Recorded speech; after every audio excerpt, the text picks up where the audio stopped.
The movie begins. Stan is talking with one of his clients. He is trying to convince her to buy the apartment that his company is offering for sale. Although the woman refused at first, Stan tried to deceive her and made her believe that the apartment they were offering would be the best one she had ever seen in her life. After lots of talk with her, the woman finally agreed to buy the apartment and was happy with his offer. But then the police arrived and arrested him on charges of fraud and deception because he had been tricking his clients, telling them lies so they would buy the properties he was selling. He then went to court and was shocked when the judge declared him guilty, saying that the final sentence in his case would be given after a week.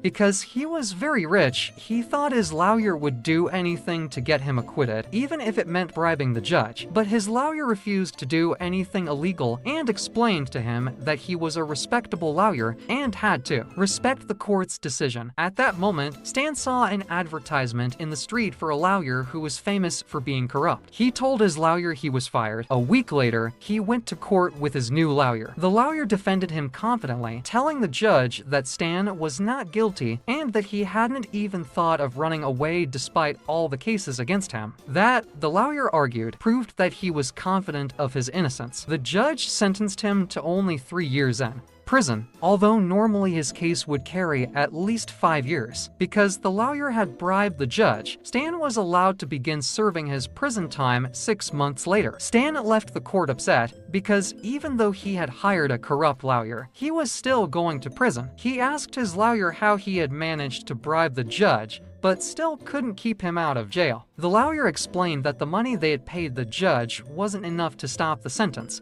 but it was enough to delay his imprisonment for 6 months, so he could settle his affairs first. Stan realized he had no other choice. He left upset and went to the nearest bar to drink and think about what he would do about the disaster he was in. Stan sat at the bar and ordered a glass of wine. He noticed a man sitting next to him, and from the tattoo on his hand, Stan realized he had been in prison before. The man noticed Stan staring at him and asked if there was a problem. Stan asked him if he had really been in prison before, because Stan himself would be going to prison soon and wanted to talk to him to get some advice. In exchange, he offered him $100. The man was surprised by his words, but agreed since the money was good. For just talking, the two of them sat together, and Stan asked the ex-con which prison he was going to and how long he would spend there. Stan explained he had been sentenced to 3 years, and the ex-con told him the name of the prison. The man then spoke honestly. In that prison, the guards don't interfere with what the prisoners do. The prison is divided into gangs, and they are always fighting with each other. He advised Stan to join a gang immediately once he entered, so the other gangs wouldn't bother him, and he would have protection. But what shocked Stan was when the man told him that inside the prison there was also rape among the inmates. Especially if a prisoner was weak, like Stan, then most of the prisoners would want to assault him in order to break him and keep him silent. Stan was horrified when he heard this and realized that the coming days would not pass peacefully. So he decided to act quickly. He went to a martial arts school to learn how to fight and defend himself in prison. But when he trained there, he felt bored, especially since most of the people training were kids, and the only things he learned were silly moves that wouldn't work in a real fight. He even argued with one of his classmates, and the coach kicked him out, knocking him to the ground and hitting him. The coach told him never to come back again. Stan was devastated from being beaten by the coach and struggled to get up from the ground. Suddenly, he was surprised by an old man standing in front of him with full confidence. The old man told him that his situation was difficult because he was weak and couldn't defend himself. When Stan mocked him, the old man struck the wall with his hand and broke it instantly. Stan was shocked by this, and he spoke with the old man and took him home to become his new trainer to help him until he could defend himself against the prisoners in jail. Stan's wife was surprised by his behavior, especially when he told her that the old man would live with them for the whole 6 months until Stan went to prison. The next day, training began. Stan drank healthy drinks, though he hated their taste. Over time, his wife became annoyed with the situation and left him, going to live at her parents' house. The following day, when Stan told the old man that his wife had left, the trainer explained that her presence was not in their favor, and that now the real training had begun. He started to train Stan with very harsh exercises, teaching him how to kill a person with a single finger. The old man even broke a wooden plank with one finger. But when Stan tried to imitate him, he broke his own finger. Then he tried to break a stone with his fist and broke his hand instead. He realized the matter wouldn't be as easy as he thought. Stan had to wake up early in the morning and sleep late at night because of the long hours of training. He trained on trees, lifted weights, lay on nails, and went through an intense training period every single day. With time, he became able to block all of the old man's attacks, whether with his hands or with wooden sticks. He also managed to break a stone with his fist, even compete with the trainer, eventually defeating him in stick fighting. Then came the critical moment. The trainer held a wooden plank, and Stan managed to break it with just one finger. The trainer was delighted with his performance, saying he had truly learned everything in a very short time. Later, Stan sat in a restaurant with the trainer and his lawyer, telling them he was now ready to enter prison. But the old man explained that he still had one final test. He must return to the martial arts trainer who had humiliated him before, challenge him, and if he could defeat him, then he would finally be ready. Stan accepted. He went to the trainer, challenged him to a personal fight, and the trainer agreed. The trainer attacked him, but Stan easily blocked all his strikes, knocked him to the ground, and defeated him with just a single blow. The old man then congratulated him, saying that he had now truly learned everything and was prepared. After that, we see Stan riding the prison transport vehicle. On the way, one of the prisoners mocked him, but Stan punched him in the face and warned him never to talk to him again. When they arrived at the prison, they all stood before Francis, the prison warden. Francis told them that in his prison, the rule was simple: no one touches the warden or the guards. Other than that, prisoners could do whatever they wanted. The inmates were shocked by his words, realizing that their days in prison would not be easy. But Stan stood indifferent, as if he didn't care what would happen. Stan entered his prison cell and found that he had a cellmate, an old man. The old prisoner introduced himself as Larry and told Stan that he had been in prison for a very long time and would probably die there. At first, Larry thought Stan was weak and tried to bully him, but Stan kicked his bed hard, forcing Larry to stop talking, and ordered him to get off the top bunk because Stan wanted it for himself. Larry was scared, climbed down quickly, and gave up the bed, but then Stan felt sorry for him and let him keep it, taking the bottom bed instead. The next day, all the prisoners went out into the yard. Larry walked with Stan, explaining everything about the prison, which gangs controlled it, which ones he could join, and which ones he should stay away from. Stan asked him about the most dangerous prisoner inside. Larry pointed to a massive man named Raymond, saying that most prisoners were terrified of him and that Stan should never get near him. But Stan ignored the warning and went directly to Raymond. He saw Raymond holding a new inmate and trying to assault him. Stan told Raymond to leave the new prisoner alone and talk to him instead. When Raymond refused, Stan raised his voice, insulting him in front of all the prisoners, calling him a fool and an idiot. Raymond grew furious, tore off his shirt, and stormed toward Stan. The moment Raymond put his hand on Stan's shoulder, Stan exploded, striking him repeatedly with brutal blows, kicking his leg and knocking him to the ground. Then Stan grabbed Raymond's hand and broke his fingers right in front of everyone. Raymond screamed in pain, but Stan finished him with a hard kick to the head, knocking him unconscious. Stan walked away confidently, but one of the other prisoners stopped him and demanded that he join their gang so the black inmates wouldn't bother him. Stan didn't like the threat. He punched the man in the face with such force that he fell to the ground. Then an even bigger prisoner stepped forward angrily because Stan had beaten Raymond. He ordered his whole gang to attack Stan. Stan stood in the middle of the yard, ready. He fought bravely, blocking many of their strikes and hitting them with courage. But when too many of them attacked at once, he grabbed a broomstick and a fierce battle broke out. Even though they were many, Stan had been well trained with sticks and he struck them mercilessly, breaking the broomstick in half and continuing to fight until he defeated them all. Then he walked up to the huge prisoner, handed him the broken stick, and and punched him violently with both fists, so hard that all his teeth fell out on the ground. Stan told him to pick up his teeth and that he would let him keep his gold ones this time, but next time he would lose them forever along with his life. The prisoner, terrified, agreed. From that moment, no one dared to stand against Stan. After the fight, Stan returned to his cell. He was surprised to find one of the prison guards coming in, telling him that the warden, Francis, wanted to see him immediately. Stan followed the guard. When Francis saw him, he ordered the guard to remove Stan's handcuffs and leave them alone. Francis offered Stan a cigar and a glass of wine, then began to talk. Francis told him that he didn't plan on staying as the prison warden forever. What he really wanted was to switch careers. He wanted to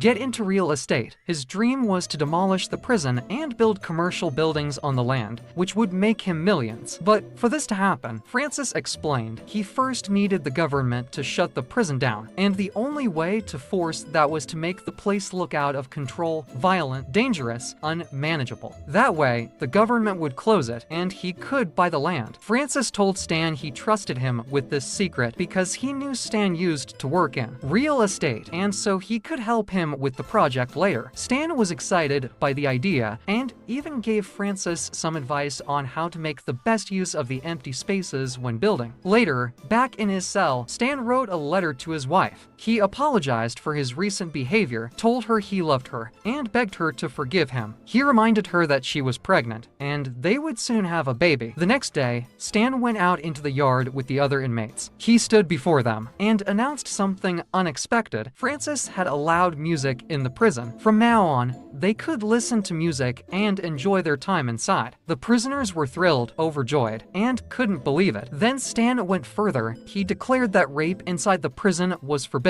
No prisoner was allowed to assault another anymore. Some were angry, but the weaker prisoners were relieved, finally safe from abuse. Stan then turned on the music and began dancing in front of them, while the other prisoners clapped and cheered loudly. For the first time, although they weren't free, they felt like they could live with peace and forgiveness, almost as if they weren't even in prison. Stan warned them, though, if anyone disobeyed what he said, he would personally stand against him. If anyone disagreed, they could fight him right now in front of everyone. But no one dared to speak up. They were all too afraid of him. From then on, Stan ate with the other prisoners 3 weeks. Inmates came to thank him for what he said in the yard and asked to join his group. Stan was surprised at first, but when he realized that all the prisoners wanted to follow him, he agreed, forming one united gang under one rule: no one should harm another. Life in prison became peaceful. Days and weeks passed, and for the first time, the inmates lived together like a family. After a while, Stan was called again to meet Francis. This time, the warden was furious. He told Stan that because of him, the prison had become peaceful. There were no fights, no problems, no chaos, and that meant Francis had no excuse to force the government to shut it down. Without violence, he couldn't make his dream project happen. Francis explained that an inspection committee would be coming in 2 days. When they arrived, they needed to see prisoners fighting. Chaos everywhere, maybe. Even people dying. That was the only way the government would close the prison. Francis threatened Stan. If Stan refused to help him, Francis would report him as a dangerous prisoner, which would add years to his sentence. And worse, his assistant, Dong, would deal with the prisoners brutally, killing them one by one without mercy. But if Stan helped Francis create chaos, then Francis promised he would arrange for Stan to be released after just 1 year, claiming he had been a peaceful prisoner with no problems. Stan realized he had no choice and reluctantly agreed. The next day, he went out to the yard and shouted to all the prisoners. He told them he would no longer interfere with what happened inside the prison. He didn't care if they killed each other. The prisoners, shocked and angry, began to fight one another violently. The peace they had lived in was shattered. Later, while eating with the others, Larry sat next to him and told him bitterly that he was disappointed in him. Stan grabbed Larry's hand and whispered for him not to enter the yard tomorrow because a big problem was coming. The next day, the inspection committee arrived. They spoke with Stan, telling him that Francis had praised him a lot. Because of this, they were planning to set him free that day. But Stan suddenly remembered the prisoners.